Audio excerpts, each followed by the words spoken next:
最近一段时间呢，中国的人工智能产品 DeepSeek 为大家所熟知哈，它是采取了比较颠覆性的技术路径以及开源的生态政策，被很多用户越来越热衷的使用。您是如何看待人工智能领域的这样的一种创新？เกี่ยวกับการพัฒนา DeepSeek หรือว่า AI นี่อันนี้เป็นท่าเอียงแล้วก็เป็นยุคสมัยของการพัฒนาในยุคดิจิทัลในปัจจุบันนี้ข้าพเจ้ามีความปิติสมเสริญและก็มีความยินดีสมเสยสปจีนที่ได้ตั้งหน้าพัฒนาในด้าน IT ข้าพเจ้าตีราคาสูงต่อการชี้นำอย่างใกล้ชิดติดแท้ของเลขาธิการใหญ่ประธานประเทศสีจิ้นผิง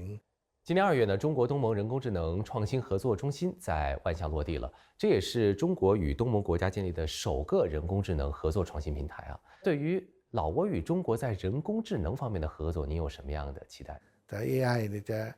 เฮ็ดให้สังคมของเฮานี่นำใช้ทรัพยากรมนุษย์นำใช้ทรัพยากรธรรมชาติอย่างประหยัดและมีประสิทธิผลสปปลาวมีความยินดีที่จะร่วมมือการพัฒนา AI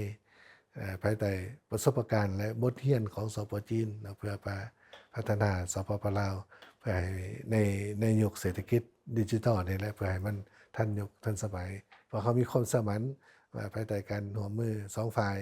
จะสวยสุขอยู่ให้ลาวนี้สามารถนำขบวนการพัฒนาวิทยาศาสตร์เทคนิคเทคโนโลยีในยุคใหม่นี้